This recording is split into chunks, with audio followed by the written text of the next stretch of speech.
Halo semuanya, selamat datang kembali di channel AHA Misteri. Pada video kali ini, kita bakalan bahas misteri yang agak mengerikan nih, tentang pembunuh berantai atau bahasa Inggrisnya serial killer. Kalau ngomongin soal pembunuh berantai paling kejam dalam sejarah, pasti kalian mikirnya kisah-kisah dari luar negeri, seperti Jack the Ripper, Zodiac Killer, dan sejenisnya. Tapi apakah kalian kenal sama nama Ahmad Suraji? Nah, pasti banyak yang belum tahu. Ahmad Suraji ini adalah seorang pembunuh berantai berprofesi sebagai dukun dari Indonesia. Dia lebih dikenal dengan sebutan Dukun AS. Kisahnya tidak kalah mengerikan dengan film-film sadis yang sering kita tonton. Korban dari Dukun AS ini berjumlah total 42 perempuan dalam kurun waktu dari 1986 sampai 1997. Jadi, Dukun AS lahir pada 10 Januari 1949 dengan nama asli Sagimin di Deli Serdang, Sumatera Utara. Ia merupakan anak pertama dari dua bersaudara pasangan Jogan dan Sartik. Ayah dari Dukun AS juga berprofesi sebagai dukun dan meninggal dunia ketika AS baru berusia 7 bulan. Di lingkungannya, ia lebih dikenal dengan nama Nasib Kalewang. Nama Nasib didapatkan setelah dia pernah tercebur sumur dan selamat. Ketertarikannya dengan dunia perdukunan dimulai saat ia berusia 12 tahun. Dia belajar dari buku-buku peninggalan mendiang bapaknya. Setelah mempelajari ilmu-ilmu hitam, masyarakat sekitar mulai mempercayainya dan banyak orang datang meminta bantuan kepada dia. Karena begitu dihormati, Dukun AS diberikan gelar datuk di kampungnya. Tapi ia sempat dipenjara karena kasus pencurian sapi, dan setelah keluar dari penjara, barulah ia berganti nama aslinya menjadi Ahmad Suraji.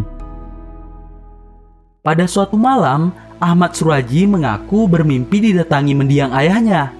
Ia mendapatkan bisikan gaib akan diwarisi ilmu mahasakti yang akan membuatnya tak terkalahkan oleh siapapun. Sekaligus mampu menolong dan mengobati orang. Tapi ada syarat yang sangat berat untuk mendapatkan ilmu ini, di mana ia harus menumbalkan nyawa 72 orang wanita dan memenuhi ritual menghisap air liur mereka. Mimpi ini ternyata tidak cuma dialami sekali, tetapi beberapa kali sebelum dia memutuskan untuk melakukan pembunuhan pertamanya. Berdasarkan pengakuan setelah ditangkap, Sunarji awalnya ragu untuk memenuhi syarat itu. Tapi karena hasratnya untuk mendapatkan ilmu mahasakti, ia pun berusaha memenuhinya. Selain keanehan profesinya, kehidupan cinta dari Dukun AS juga terbilang sangat aneh. Pada usia 27 tahun, ia menikahi seorang gadis bernama Tumini. Tapi kemudian ia kembali menikahi dua adik kandung Tumini, yaitu Tuminah dan Ngatiah. Tentu hal ini dianggap aneh dan menjadi perbincangan dalam lingkungan masyarakat. Ibunya juga terus mengingatkan AS kalau hal yang dilakukan itu tidak benar. Tapi malah sang ibu yang diusir dari rumah, yang juga dipakai sebagai tempat prakteknya. Tidak jelas kapan pembunuhan pertamanya dilakukan. Tapi informasi tentang cara dia membunuh berhasil didapatkan dari korban yang kabur dan selamat dari usaha pembunuhan oleh sang dukun. Sebut saja namanya adalah Yanti.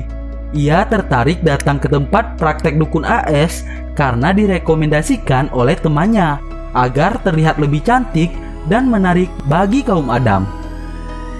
Awalnya biasa saja, layaknya konsultasi dengan dukun lain. AS membacakan mantra dan Yanti disuruh meminum air putih yang sudah diludahi Suraji. Tapi ada ritual lanjutannya, yaitu Yanti mesti bertemu Suraji lagi pada malam hari di perbatasan desa. Karena belum curiga, Yanti pun mengiyakan pertemuan ini. Malam hari tiba, Suraji mengajak Yanti ke ladang tebu belakang rumah. Suasananya betul-betul sepi dan gelap.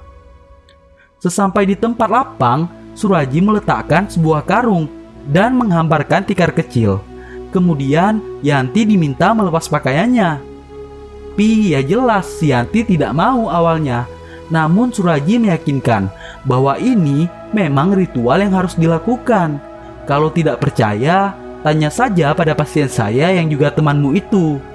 Tergoda dengan kecantikan yang ingin didapatkannya, Yanti akhirnya setuju. Yanti kemudian melepas semua pakaiannya. Mantra mulai dibacakan. Dari dalam karung, sang dukun mengeluarkan sekop dan membuat lubang kecil. Lalu ia menyuruh Yanti masuk ke lubang itu dan bertapa dengan tubuh tertanam di tanah, dengan hanya bagian wajah dan leher yang tidak terkubur.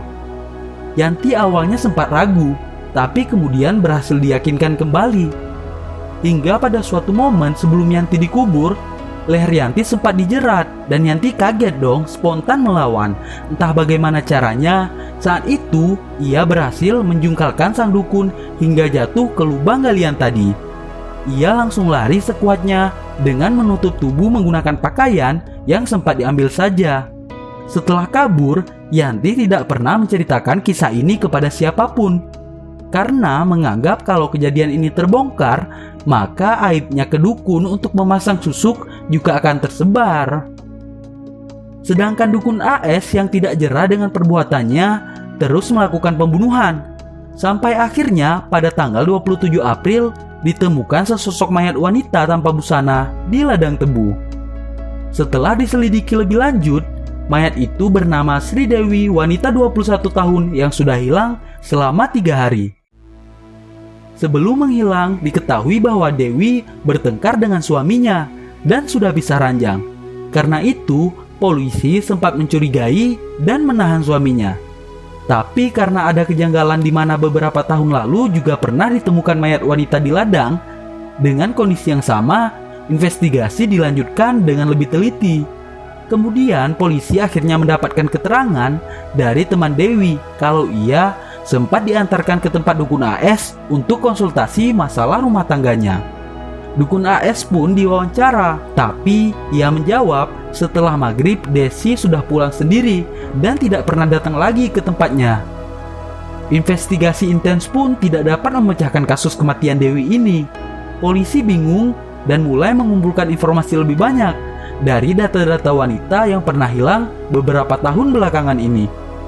Kemudian ditemukan satu garis merah yang sama dari para korban, yaitu mereka semua pernah ke tempat praktek dukun AS. Adanya informasi tambahan ini membuat polisi punya cukup bukti untuk menginterogasi dukun AS lebih lanjut. Proses yang panjang dan melelahkan banyak orang akhirnya menemui titik terang ketika dukun AS mengaku membunuh Dewi. Awalnya ia cuma mengaku membunuh Dewi saja, tapi ketika didesak tentang wanita yang hilang yang juga pernah ke tempat prakteknya, akhirnya ia mengaku pernah membunuh 42 orang wanita. Mendengar ucapan Suraji, para polisi tercengang. Bukti juga tidak terbantahkan lagi dengan ditemukannya mayat 42 orang yang terkubur di perkebunan tebu desa Seimayang, Deli Serdang, Sumatera Utara. Usia dari korbannya mulai dari 13 sampai dengan 27 tahun. Dalam sekejap, berita ini menjadi heboh di seluruh Nusantara, bahkan jadi topik hangat di seluruh dunia. Hingga akhirnya, kisah dukun Ahmad Suraji berakhir pada tanggal 27 April tahun 1998. Ia divonis mati oleh Majelis Hakim Pengadilan Negeri Lubuk Pakam karena terbukti bersalah melakukan pembunuhan terhadap wanita-wanita tadi. Ia dieksekusi pada Kamis 10 Juli 2008, tepatnya pukul 22 oleh tim eksekusi Brigadir Mobil atau Brimob Kepolisian Daerah Polda Sumatera Utara. Kasus dukun AS diangkat menjadi sebuah film dengan judul Misteri Kebun Tebu. Nah teman-teman, itulah misteri kisah dukun pembunuh Indonesia yang hebohkan dunia. Semoga tidak ada lagi orang kejam seperti ini di bangsa Indonesia kita. Segitu aja video kali ini. Terima kasih udah nonton videonya sampai habis. Sampai jumpa di video berikutnya. Stay safe and stay close.